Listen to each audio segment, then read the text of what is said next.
자, 이반 페리시치 4점 매주 늙어가는 게. 야, 이 평은 굉장히 좀 세네요. 어떻게 저런 워딩을 썼지? Looking older and older by the week. 야, 이거는 페리시치가 보면 빡치겠는데? 볼레TV 성욱입니다. 자, 손흥민 선수의 선발 출전 여부가 굉장히 불투명했던 울버햄튼전입니다. 지난주 FA컵 출전을 했었고요, 주중에. 그리고 다음 주중에는 또 AC 밀란과의 챔피언스리그 홈경기, 굉장히 중요한 경기죠. 16강 2차전이 있기 때문에 이번 경기 쉬게 할 것인지 아니면 나올 것인지. 근데 토트넘이 지금 찬밥도 한번 가릴 때가 아니기 때문에 일단 해리 케인과 함께 선발 출전해서 나란히 풀타임을 뛰었습니다. 팀이 좀 아쉽게 지긴 했습니다만 상당히 좀 흥미로운 경기였고요. 좀 아쉬웠던 것은 초반에 그런 주도권을 끝까지 가져가지 못했던, 상대가 변화를 줄 때 거기에 좀 호응하지 못했던 벤치의 선택이 좀 아쉬움이 있었습니다. 스탈링 수석 코치가 경기 끝나고 인터뷰한 거 보니까 당연히 질문이 나왔죠. 왜 교체를 이렇게 늦게 했냐, 제대로 교체 카드 다 쓰지도 않고. 스탈링 수석 코치는 경기 내용이 좋았다, 경기 잘 되고 있었다, 우리가 지배하고 있었기 때문에 변화를 줄 이유가 없었다, 이렇게 얘기했는데, 뭐 사실 내용이 나쁘진 않았지만 그래도 골이 안 터지는 상황이었고 상대가 거기에 맞춰서 상당히 적극적으로 변화하고 있었기 때문에 좀 굉장히 패착이 아니었나 이렇게 생각해요. 교체 카드를 늦게 넣고 교체를 안 하더라도 그라운드에 있는 선수들끼리라도 좀 변화를 줬어야 되지 않나. 자, 손흥민 선수의 기록 보겠습니다. 슈팅 이날 4개 때렸습니다. 유효 슈팅이 2개로 기록이 됐고요. 막힌 슈팅 2개로 기록이 됐습니다. 기대득점, 그러니까 XG 값이 0.1밖에 안 돼요. 그러니까 골이 들어가는 게 상당히 좀 이례적인 그럴 정도로 득점 기회를 이렇게 많이 잡지 못했다고 볼 수 있겠습니다. 자, 이날 볼터치 쉬운 번 좀 많이 한 편이었죠. 상당히 볼을 많이 만졌고 특히 이제 그 슈팅까지 가는 과정에서의 움직임, 또 동료들의 패스를 받기 위한 움직임들이 상당히 준수했던 시합이었습니다. 자, 패스 31번 시도를 해서 28개 성공을 시켰고요. 패스 성공률 90%, 자, 키패스 3개 성공을 시켰습니다. 전체적으로 뭐 손흥민 선수의 기록 준수하죠. 전체적으로 팀의 공격 전개 과정이 나쁘진 않았지만 마무리가 정말 안 됐고요. 특히 상대 선수들이 케인 선수를 좀 집중적으로 마크하는 과정에서 이선에 있는 선수들에게 좀 기회가 오지 않을까 싶었는데 좀 아쉬움이 있는 시합이었습니다. 자, 하지만 손흥민 선수 이날 그 골대 맞춘 슈팅 때도 그렇고 전체적으로 표정이 진 다음에는 당연히 표정이 좀 좋지 않았지만 입장할 때 또 경기 도중에 표정들이 괜찮았고 이날 아주 활발하게 움직이면서 슈팅 타이밍도 이전에 놓쳤던 상황들에 비해서 많이 나아졌기 때문에 점점 상승세에 있는 것은 분명히 보이고, 그러니까 이런 상승세를 살려줄 수 있도록 좀 선발 꾸준히 좀 뛰게 해줬으면 좋겠는데, 제 주중에 AC 밀란전 저는 아무래도 손흥민 선수의 경험이나 이런 걸 감안했을 때 기용을 할 거라 보거든요. 어떻게 될지 한번 지켜봐야겠습니다. 자, 그러면 현재 주요 매체 평점 보겠습니다. 오늘 스카이스포츠 풋볼 런던, 이브닝 스탠다드, 그리고 구영민까지 이렇게 4개 매체 볼 텐데요. 가장 좋은 평점 받은 선수는 프레이즈 포스터 골키퍼였습니다. 이날 굉장히 선방쇼를 보여줬죠.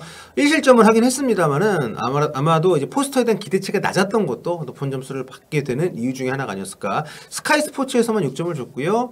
풋볼 런던과 이브닝 스탠다드, 골드 기자하고 킬패트릭 기자는 8점씩 줬습니다. 자, 그리고 최하 평점이 페리시치하고 손흥민 선수인데, 요거는 뒤에 제가 또 계속 좀 말씀드리겠습니다만 솔직히 좀 이해가 안 갑니다. 좀 구영민에서 4점을 주는 바람에 평점이 좀 깎인 느낌이 있지만 그게 아니더라도 가장 점수가 낮아요. 굉장히 박한 점수를 받았는데 이게 기대치가 높기 때문에 좀 반사 손해를 봤다고 생각이 됩니다만 어쨌든 여러 가지 면에서 좀 신경이 쓰입니다. 스탈리니 감독에 대해서는 구영민에서만 평점 줬는데요. 평점 3점을 줬고요. 변화 주는 시점이 너무너무 늦었다. 뭐 맞는 얘기죠. 참 벤치 컨테 감독이 없는 것도 없는 거지만 이 팀의 어떤 색깔 이 컨테 감독이 있건 없건 그 색깔이 변하지 않는 거는 참 아쉬움이 있습니다. 자, 그럼 매체별로 한번 살펴볼게요. 먼저 풋볼 런던입니다. 이번에 이제 알렉스 골드 기자가 평점을 매겼고 손흥민 선수에게 6점을 줬습니다. 경기 초반 안쪽으로 꺾어져 들어오면서 때린 슈팅이 골키퍼에게 막혔다. 자, 후반전 초반 슈팅이 골대를 때린 부분 역시 이렇게 좀 언급을 했네요. 사실 그 장면에서 골이 들어갔다면 경기 끝나고 나서 스탈리니 수석 코치도 얘기를 했지만 이거 들어갔다면 분위기가 좀 확실히 바뀔 수 있었기 때문에 좀 근데 그 자리에서 그렇게 슈팅을 때릴 수 있는 선수가 몇이나 되겠습니까? 굉장히 인상적인 장면이었습니다. 예전 손흥민에 좀 더 가까워졌지만 마무리 능력은 아니었다. 올드 손흥민이라고. 이 표현이, 그러니까 이미 손흥민이 전성기를 좀 다시 올라갈 수 없다는 얘기는 아니지만 전성기에서 지난 손흥민이다. 현재 손흥민은 뭐 이런 뉘앙스인데 마음에 안 듭니다. 자, 이반 페리시치에게 5점을 줬습니다. 전반 막판 골키퍼에게 막혔던 헤더 슈팅이 있었지만 또다시 수준 이하의 경기력을 보였다. 프레이저 포스터 8점. 경기 초반 토트넘 박스 안에서 네베스의 압박을 벗겨내는 멋진 발재간을 보였다. 후반 초반 히메네스 헤더를 몸 던져서 막아냈다. 유일한 아쉬움은 히메네스 슈팅을 너무 가운데로 쳐내는 바람에 트라우레 결승골로 이어졌다는 점이다. 자, 클레방 랑글레 5점. 네, 전반전은 수비 중앙에서 조율을 잘했지만 후반전에는 불안정해 보였다.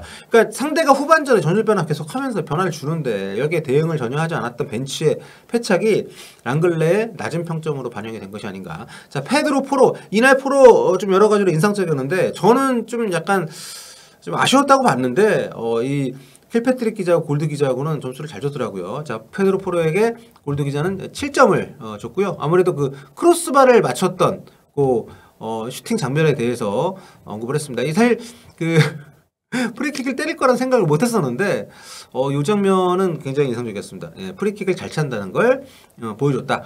이전보다 더 나아진 경기력을 보여줬다. 이게 나올 때마다 그렇게 인상적인 경기를 보여주지 못했기 때문에 분명히 나아진 것은 맞지만 그렇다고 7점씩이나 줄 정도였는지는 모르겠습니다. 데얀 쿠르스스키 5점. 자기 역할을 제대로 하는데 어려움을 겪었다.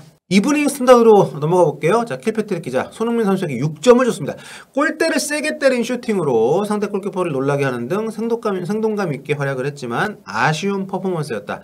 프리킥에서 페리시치에게 찬스를 만들어줬다. 프레이저 포스터 골키퍼 8점. 네, 교체 투입된 히메네스의 슈팅을 잘 막아냈지만 위험 지역에 있던 아다마에게 연결되면서 실점했다. 히메네스 네베스의 슈팅을 영리하게 한 손으로 막아냈다. 그날 굉장히 좀 분위기가 꺾일 수 있는 상황에서 선방을 계속 보여주면서 팀을 지켜냈는데 네, 아다마의 슈팅까지는 막지 못했습니다. 이반 페리시치 6점. 헤딩 슈팅이 싹 골키퍼에게 막혔고 크로스를 여러 차례 시도만 했어요. 이날 굉장히 좀 부진했습니다.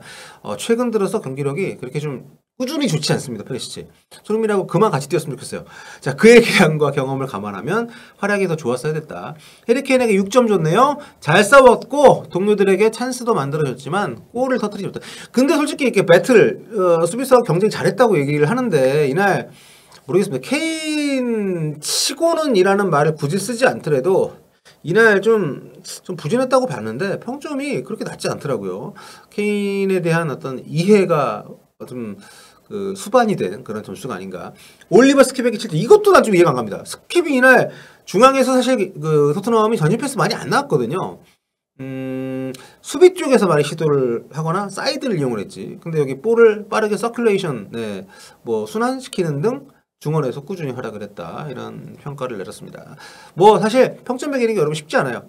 경기장에서 22명, 뭐 한 팀만 평점을 매기면 동시에 뛰고 있는 11명, 벤치 멤버까지 뭐 이런 정도를 봐야 되기 때문에 모든 선수들의 평가가 좀 많은 사람들의 호응을 얻어내지 못할 때도 분명 있는 것 같습니다. 자, 마지막으로 구영민 보겠습니다. 손흥민 선수에게 4점을 줬습니다. 이놈의 슈야게. 전반전에는 분주했지만 파이널 서드에서 기회를 날리면서 팀 패배를 지키지 못했다.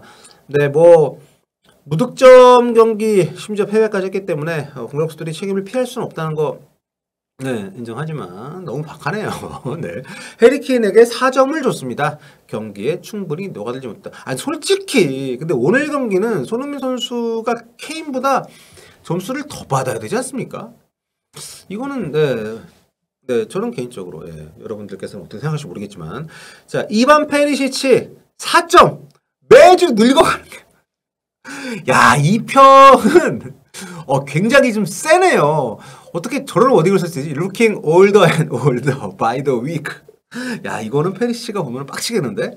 피에르 에밀 호이비에르 4점 줬습니다. 자주 사라졌다가 나타나서는 경기가 한창 진행 중일 때 과장된 액션으로 따지기 일쑤였다. 그러니까 좀 그런 모습들이 팬들 입장에서는 이제 신경 쓰일 수 있죠. 경기도 제대로 못하면서 왜 이렇게 자꾸 경기 흐름 끊는 거야 이렇게 볼 수도 있기 때문에. 마지막으로 데얀 쿠르스스키에게 여긴 6점을 줬습니다. 근데 구현민 평점이 언젠가부터 저하고 생각이 많이 달라졌습니다. 예전에는 굉장히 비슷했는데 이번 3톱 중에서 손흥민 케인보다 쿠르스스키가 2점이나 더 받을 정도로 잘했나? 게다가 평가를 보면 토트넘의 창의적인 플레이에 메인 크리에이티브 소스가 됐다.